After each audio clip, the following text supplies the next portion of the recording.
And Broad Street, where it is situated, was again once one of its main arteries leading up to the Bull's Head. In the early 60s, Thursday night at the Bull was practice night for the sherry singers. This is outside the old Bull's Head as it is today, and some of its outside character has been lost, as you can see. But through the marvel of this film, which was taken nigh on 30 years ago, you will be able to see some of the older characters. So let us trigger the memory of yesteryear, as once more we enter the Bull we held dear. The cloth cap and scarves tell us Christmas is here, with everyone happy and full of good cheer. And in the Bull's Head not an empty seat, as everyone joined in the Bull's weekly treat.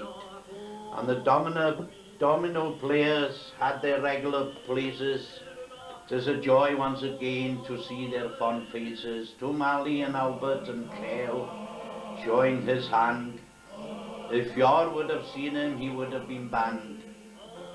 They were only playing for a penny knock, but it was Yor who went round and had to take stock, while Maggie and Audrey were busy at the bar, ensuring that everyone had a full jar. Not only at Christmas, but each Thursday night was like Covent Garden and a source of delight.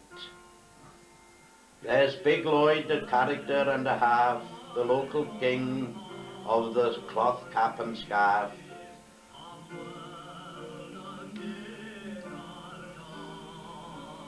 Now it's back to the singing and the joy that we got as we sit back remembering this wonderful lot.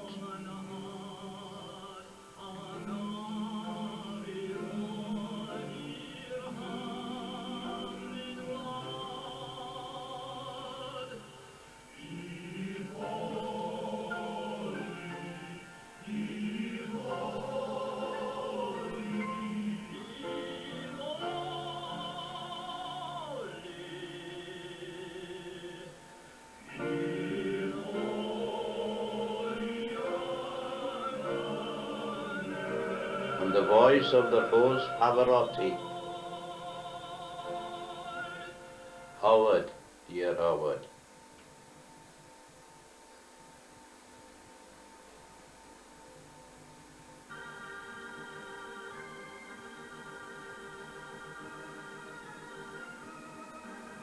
As we look back in life, there have been in everyone's life cause and reason for regret. But to the Rhosites who frequented the Bull, no one of them ever regretted having the friendships that we gained there, friendships which have endured and lasted all life.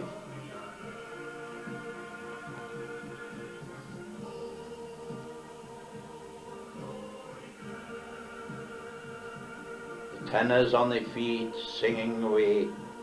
Now there's a bass section, Bob, Albert and Ray, the likes of which I've not seen to this day. And then Alan Jeffries would show us his belly, not thinking that someday he'd be on the telly. It's the finest gathering that I've ever seen. Dennis Esso, Emma Irwin and Charlie Queen.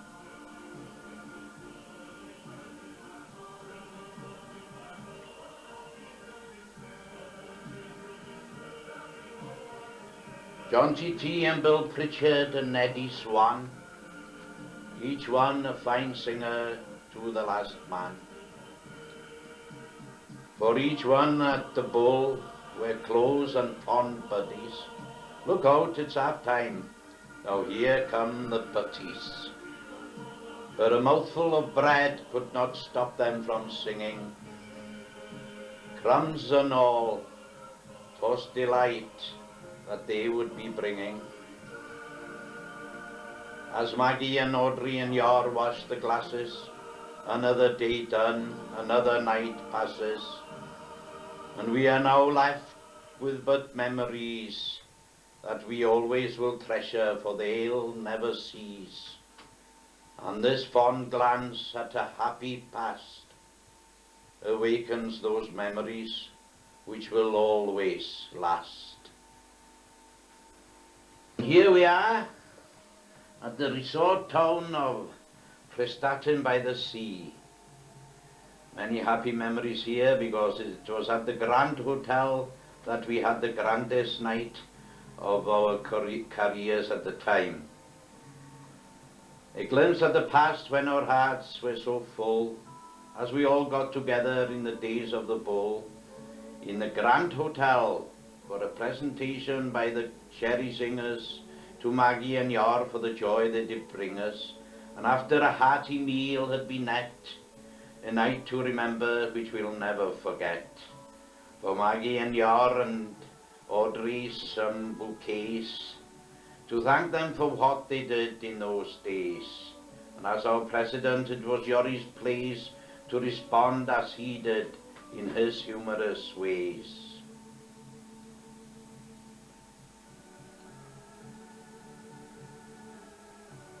I forget what, but he had something to say about that.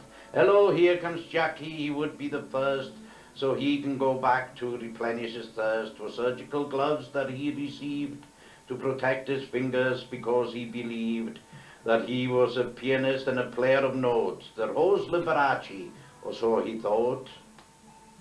There's Howard, who's everyone's favorite choice to sing with that wonderful tenor voice.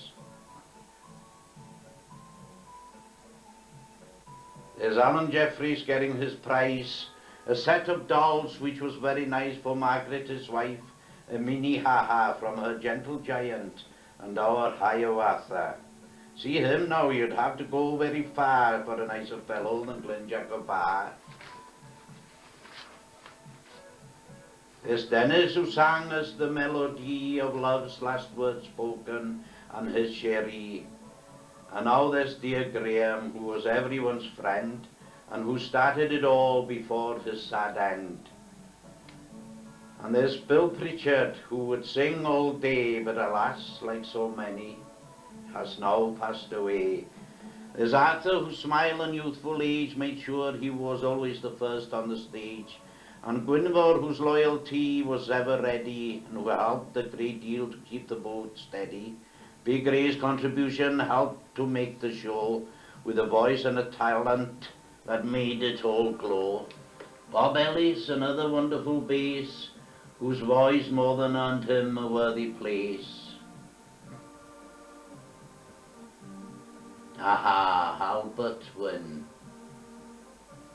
To hide Albert's age was quite a task, so the young ones presented him with a mask. A cute mask indeed, a pity he didn't know how to wear it. To us, our pianist was the best in the land, so for him, a miniature baby grand. Here comes David Gracie, who drove us around in any old vehicle that could be found.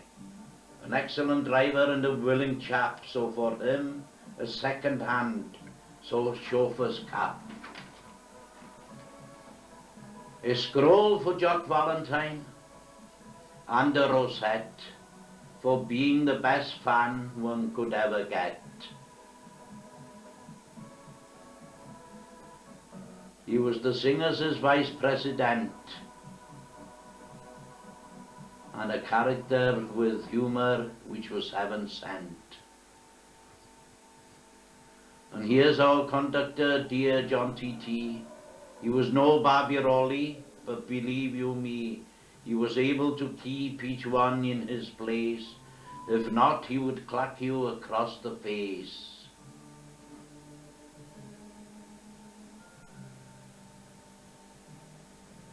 And now yours truly, who is proud to recall that he played but a small part amongst.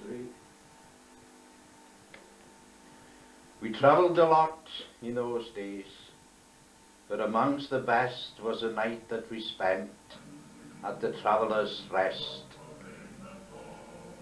The classics and folk songs they would always sing, and for humour's sake they would do anything. On the piano himself, the Bono Maestro, the one and only Giacomo Tommaso. Off the cuff they'd perform an operatic mini, with excerpts from the opera Turllenhini, and choosing to wear a borrowed skirt was a well-known soprano in a musical flirt.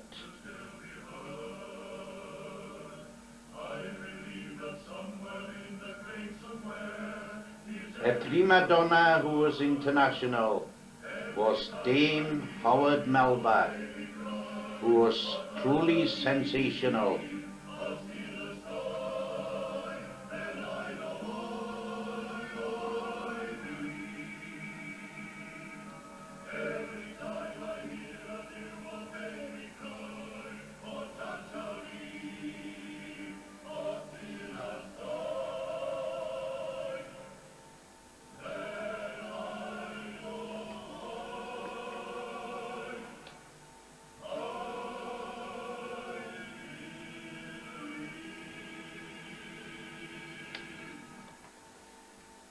And after the bedlam of the mad opera, back to normal with solos like Myfanwy and Thora, and here's a party well into the night. And after a couple in full vocal flight. It's lovely to see, to look and recall Signor in his glory, in the midst of us all. Although we can't hear them, it's easy to tell by the joy on their faces that the song suits us well.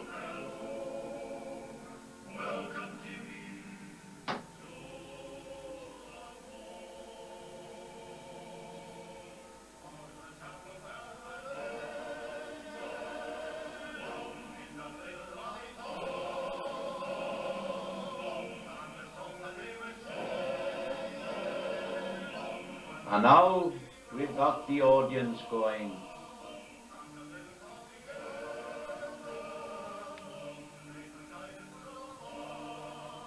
Some sitting, some standing, some toing and froing.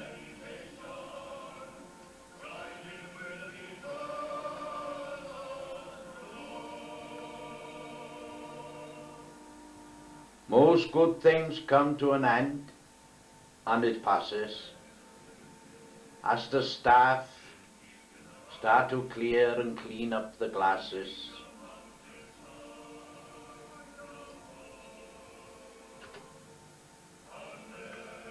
But what always remains are the memories of the staff for the 10th time shouting, "Last orders, please."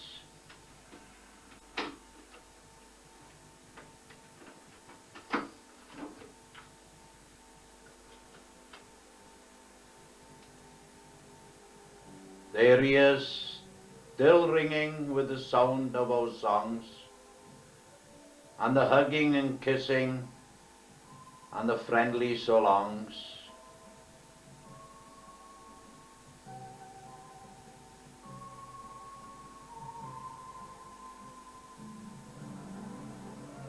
And now it's time to say their good nights.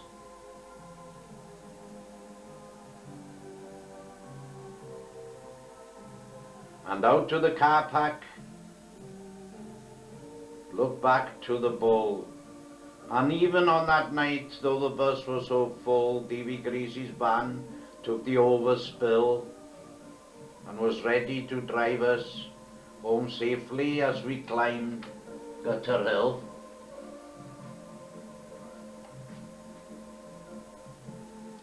And arrived at the Rhos, that hallowed place, and the Bull's Head, which gave us our happiest of days.